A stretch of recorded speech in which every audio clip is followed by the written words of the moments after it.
तो नमस्कार दोस्तों, आप सभी का स्वागत है हमारे इस पैरामेडिकल के YouTube चैनल टोटल लर्निंग पे। दोस्तों, मैं आप सभी के सामने हिंदी का फर्स्ट डेमो क्लास लेकर के आ गया हूँ। दोस्तों, हिंदी का सिलेबस में पहला चैप्टर है कि वर्ण विचार। आपका पैरामेडिकल में एग्जाम में आता है कि वर्ण विचार आखिरकार होता क्या। यानी कि देखिए, आपका पैरामेडिकल में क्वेश्चन इस तरीके से पूछता है कि जो क है उसका उच्चारण स्थान कहाँ से होता है, ख कहाँ से बोला जाता है, कंठ रहेगा, मूर्धा रहेगा, तालु रहेगा, ऐसा ऐसा क्वेश्चन आपके एग्जाम में पूछता है।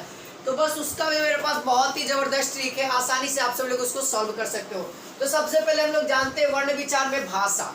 आखिरकार भाषा क्या होता है, तो देखिए व्यक्ति के द्वारा सार्थक रूप में, यानी कि किसी भी दम वाली बात को है ना सही रूप से उच्चारित करते हैं तो उसे हम लोग क्या कहते हैं, भाषा कहते हैं। अब अगला हमारे सामने आता है वर्ण। तो भाषा को हम लोग बोलते हैं तो जो बोलने की सबसे छोटी इकाई होती है ना, जैसे क होता है, क से क ख, यानी कि जो क ख ग घ अंगा, इन सभी से मिलकर के एक शब्द बनता है और उस शब्द को हम लोग जब बोलते हैं तो उसको हम लोग क्या कहते हैं, भाषा कहते हैं ना। तो वो जो मिल के शब्द बनाना, वो क्या हुआ, इकाई हुआ। किसका इकाई हुआ, भाषा का इकाई हुआ। और उस इकाई को हम लोग क्या कहते हैं, वर्ण कहते हैं, जिसके खंड नहीं हो सकते। अब उसका खंड नहीं हो सकता है दोस्तों, याद रखिएगा, ठीक है। अब देखिए, अब वर्ण का प्रयोग क्या क्या होता है। तो वर्ण का प्रयोग पहला है ध्वनि चिन्ह और दूसरा है लिपि चिन्ह, तीसरा और ये हमारे सामने दूसरा आता है। इसका उपयोग हम लोग मौखिक रूप, बोलने के रूप में भी करते हैं और लिखने के रूप में भी करते हैं। जैसा कि हमने पूरा ये वर्ण को ही लिखा है ना। जब आप इसको तोड़ोगे ना तो समझ में आ जाएगा, है ना। देखो ये इसमें वह है, वह भी हमारा क्या है, व्यंजन है। तो वो क्या होता है, ये हमारा सब वर्णन है। अब वो वर्ण को डिवाइड करेंगे, जब हम वर्ण को डिवाइड करेंगे तो उसमें दो कैटेगरी आ जाएगा, स्वर्ण वर्ण और व्यंजन वर्ण, है ना। अब देखिए, अब वर्णमाला होता क्या है। तो वर्णों के व्यवस्थित समूह को, है ना, किसी भी प्रकार, देखो जैसे कि वर्ण है, वर्ण तो बहुत सारा हो गया, अ आ ई उ क ख ग, मतलब कुछ भी हटा दो वो क्या हो जाएगा, हमारा सारा वर्ण हो जाएगा।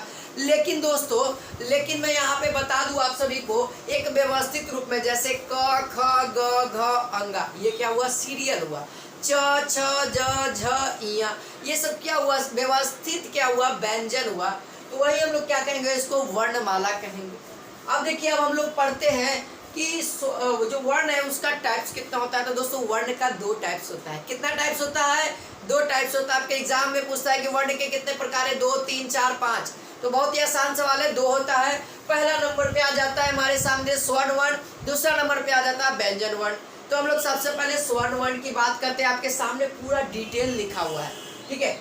जिन ध्वनियों का उच्चारण के समय, यानी कि वैसी ध्वनि या वर्ण जिसका हम लोग उच्चारण कर रहे हैं, तो उच्चारण करते समय बिना रुकावट के, मतलब कि जब भी हम लोग कोई वर्ड बोलते हैं तो मुख से क्या होती है, हवा निकलती है। अब वो जो हवा निकलती है तो किसी भी प्रकार का रुकावट नहीं करेगा। हमारे यहाँ से जो हवा निकलेगी इससे किसी भी प्रकार का रुकावट नहीं पैदा करता है, तो वो हमारा क्या हुआ, स्वर्ण वर्ण हुआ, ठीक है। अब रुकावट पैदा कर दिया तो वो हमारा क्या हो जाएगा, व्यंजन वर्ण हो जाएगा, ठीक है। अब देखिए, अब आपके एग्जाम में आता है कि स्वर्ण वर्ण की संख्या कितनी होती है। किन्हीं को पता है तो कमेंट में जरूर बताइएगा, वो संख्या कितनी होती है दोस्तों। तो वो होती है 11। टोटल संख्या 11 होती है। बट यदि दोस्तों आपको मात्राओं की संख्या कहे तो आपको 10 मानना है, क्योंकि अ का कोई भी मात्रा नहीं होता है दोस्तों। ये जो अ है ना, इसका कोई भी मात्रा नहीं होता, लेकिन ई का मात्रा होता है, दीर्घ ई का मात्रा होता है, अ का मात्रा होता है, उ का मात्रा होता है, लेकिन अ का किसी भी प्रकार का मात्रा यहाँ पे नहीं होता है। अब देखिए, अब हम लोग जानते हैं स्वर्ण वर्ण को तो पढ़ लिए, अब स्वर्ण वर्ण के टाइप्स को भी जान लेते हैं थोड़ा बहुत है। इसका दो टाइप से, पहला कहता है ह्रस्व स्वर और दूसरा कहता है दीर्घ स्वर। ह्रस्व यानी कि छोटा, दीर्घ यानी कि बड़ा। अब जब छोटा को बुलाएंगे तो छोटे जैसा काम करेगा, यानी कि कम काम करेगा। बड़ा आदमी को बुलाएंगे तो बड़ा जैसा काम करेगा, बहुत ज़्यादा काम करेगा। तो यदि हम छोटका को बुलाते हैं तो यहाँ पे कहता है जिस स्वर के उच्चारण में एक मात्र का समय लगता हो, यानी कि बहुत ही कम समय लगता हो, तो उसे हम लोग क्या कहेंगे, ह्रस्व स्वर कहेंगे। ह्रस्व स्वर कहेंगे, यानी छोटा छोटे जैसा काम किया, कम काम करेगा। देखिए, छोटा क्या करेगा, कम काम करेगा, जल्दी थक जाएगा, यानी कि कम समय लेगा, एक मात्र का समय लेगा।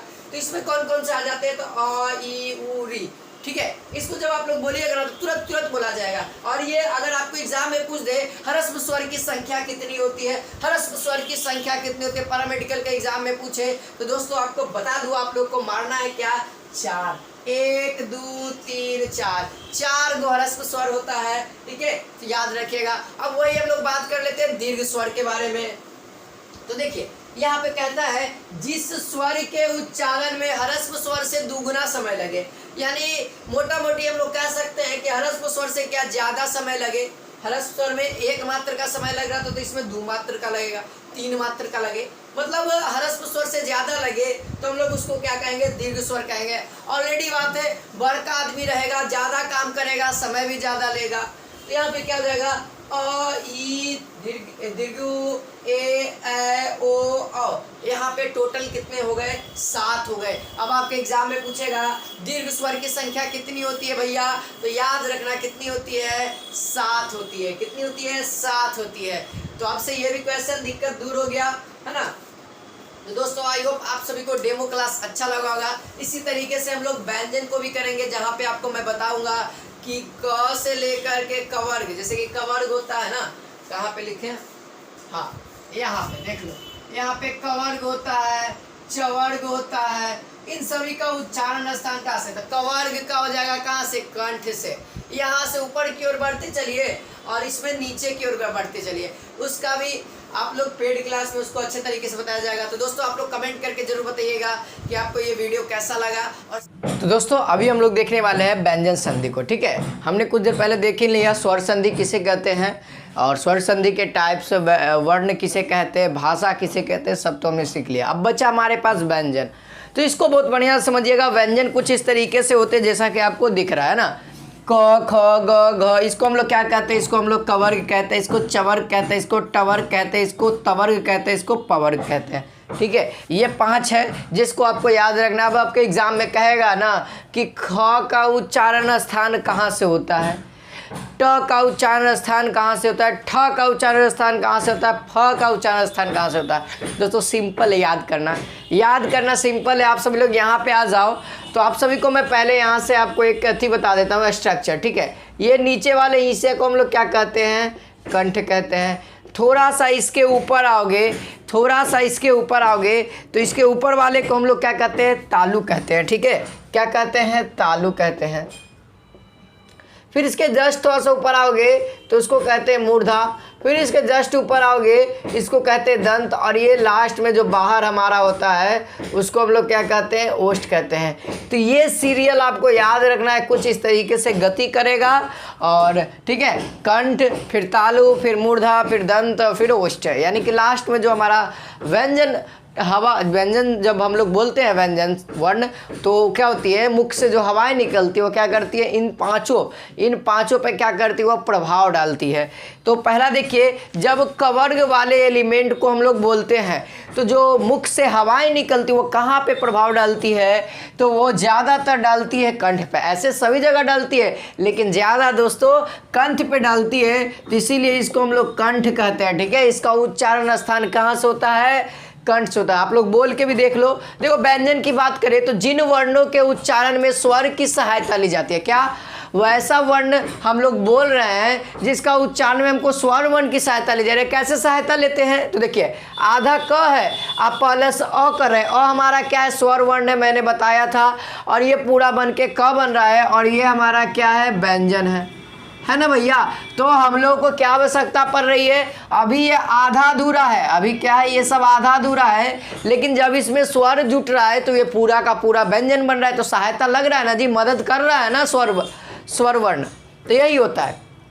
अब देखो, अब च वाला के चलो तो च, छ, ज, झ, इया।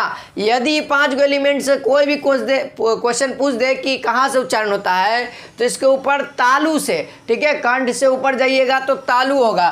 तो इसको कौन सा कहेंगे, इसको कहेंगे तालु। इसका उच्चारण स्थान कहाँ से हो गया, तालु से हो गया।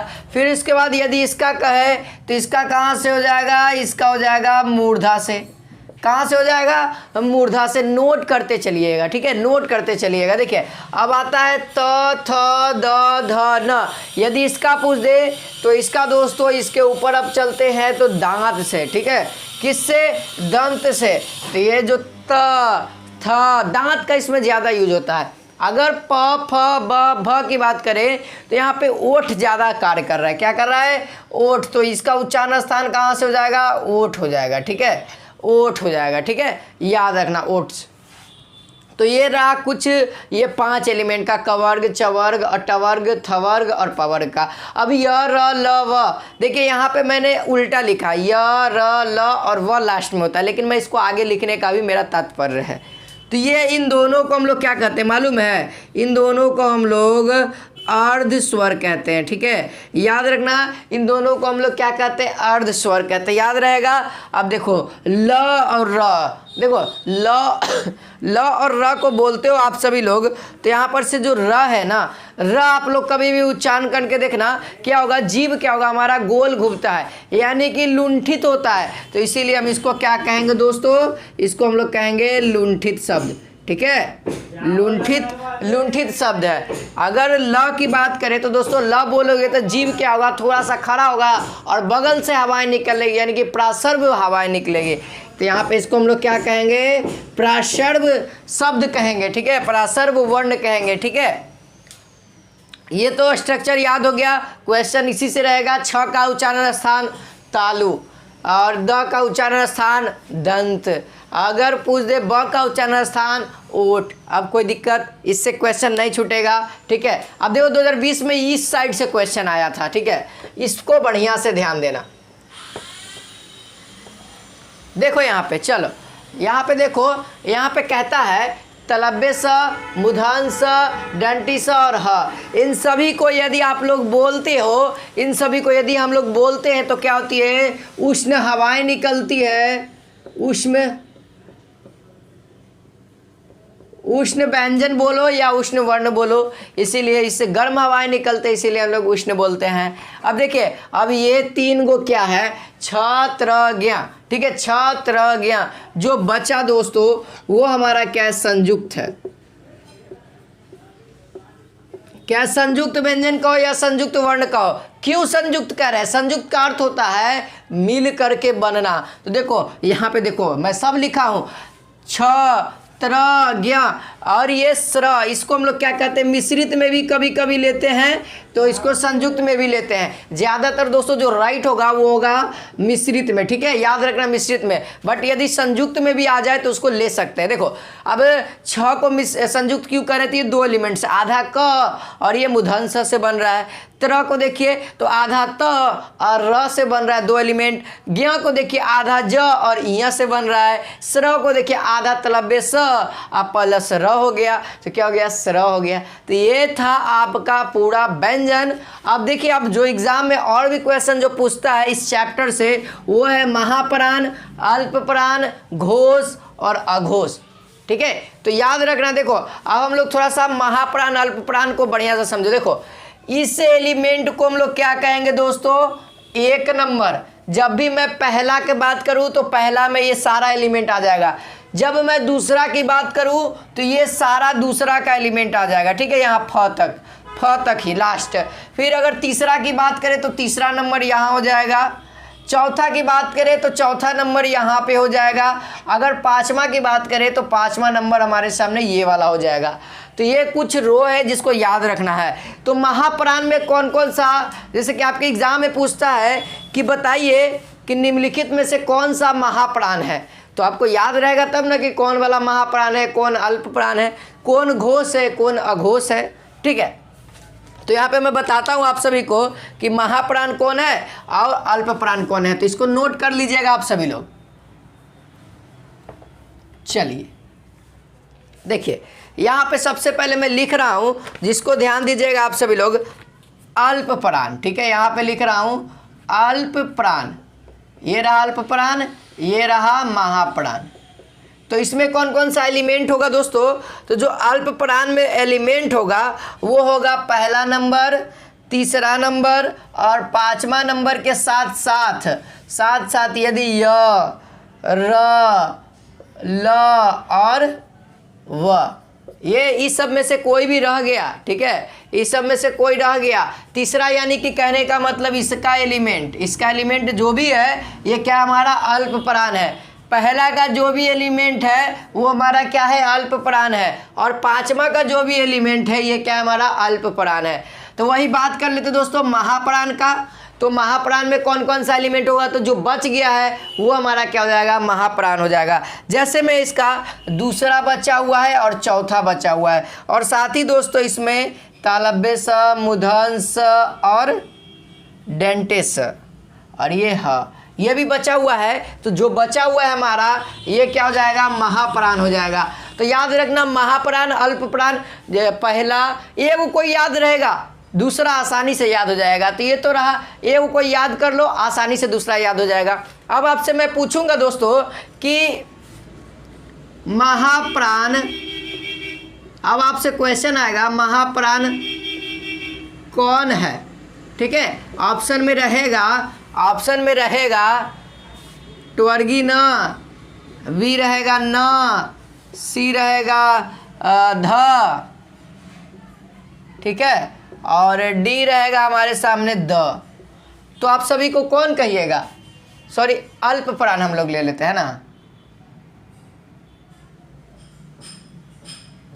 अल्प प्राण नहीं, ठीक है, महाप्राण रहने दो, चलो महाप्राण रहने दो। तो यहाँ पे कौन सा हो जाएगा, यहाँ पे चेंज कर देते हैं, यहाँ पे चेंज करके हम लोग देते हैं, चलो बताओ तो इसका राइट आंसर क्या हो जाएगा। देखो महाप्राण कहता है दूसरा और चौथा, तो देखते हैं दूसरा एलिमेंट में ख ठ ठ, इसमें कोई है दूसरा एलिमेंट का, तो दूसरा का तो नहीं लग रहा है। चौथा का देखो, चौथा का एलिमेंट है, अरे यार चौथा भी नहीं है, ऐसा काहे हो गया। अच्छा हमने तो मिटा दिया था ना। यहाँ पे कोई एक एग्जाम्पल ले लेते हैं थ का, ठीक है, यहाँ पे देख लो अब, ठीक है। अब देखो दूसरा का आ रहा है, तो यहाँ पे महाप्राण कहता है कि दूसरा एलिमेंट देखो, चौथा एलिमेंट देखो, अदरवाइज कुछ भी नहीं देखो। तो देखो सी नंबर में ए आ रहा है, ये देखो, तो यहाँ पे ऑप्शन नंबर सी आपको टिक करके या रंग के चलाना है। ऐसा क्वेश्चन आपके एग्जाम में पूछता है, ठीक है। तो ये तो रहा महाप्राण अल्पप्राण। अब घोष व घोष को भी जानना है, इसको भी इसी तरीके से याद करेंगे, ठीक है। चलो ऐसा ही क्वेश्चन घोष अघोष से भी पूछता है, ठीक है।